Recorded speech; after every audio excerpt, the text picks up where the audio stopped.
You know, so many of us parents take our children for granted. They get up in the morning, grab a bite to eat, and then they rush out of the house to do their thing. And if we're lucky, perhaps we'll see them again before bedtime. They go their way, we go our way, and before you know it, they're gone for good. Be that child's son or daughter, we only have them for a little while. I think Edgar A. Guest perhaps said it best in a poem titled To All Parents.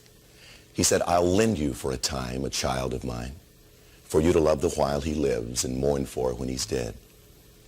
It may be 6 or 7 years or 22 or 3, but will you, till I call him back, take care of him for me?"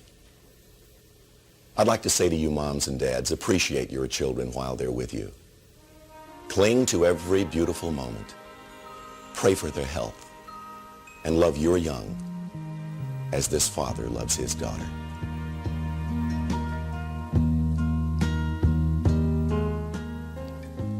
Dear daughter, I tiptoed into your room tonight and I looked down at you smiling in your sleep. And you were so lovely, my heart nearly broke. And I thought to myself, how very much like Sleeping Beauty a little girl is. When I tuck you in at night, I never quite know how old you're going to be when you wake up. One evening you crawl into your dad's lap and you throw your precious little arms around his neck. And next morning you may be much too grown up for that sort of thing. You're so quickly approaching the awkward age. Too young to drive the car, and yet too old to be carried into the house, half asleep on Daddy's shoulder. I have a secret I never told you, Sleeping Beauty. You're going on an exciting journey. You'll travel from yesterday all the way to tomorrow. It's a rapid journey, and you'll travel light, leaving behind you your measles, mumps, freckles, bumps, bubble gum, and me. And I promise not to feel too hurt when you discover that the world is just a little more interesting than your dad's lap. Yesterday you were blue-jeaned and pigtailed, the neighborhood's best tree climber. Tomorrow you'll be blue organdy and ponytailed, and you'll view the world from a loftier perch. A pair of high-heeled shoes. Yesterday you could mend your doll's broken leg with a hug. Tomorrow you'll be able to break a boy's heart with a kiss. Yesterday you could get lost one aisle away from me in the supermarket. And now I have to worry about losing you down another aisle to some handsome young man.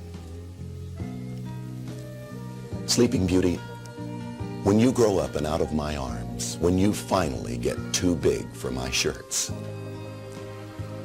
I'll still recall how you used to scatter dust and dolls through every room in the house. But you spread a lot of sunshine too. Of course, the dust is settled.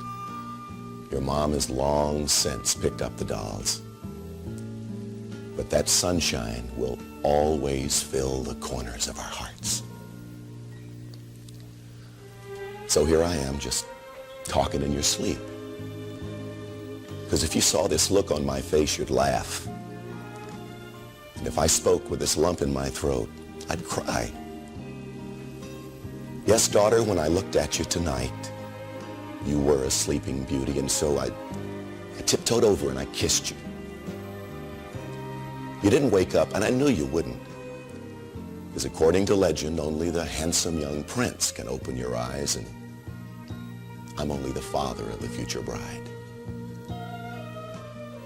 So slumber on, my lovely, because tomorrow when you wake up, you'll be a young lady.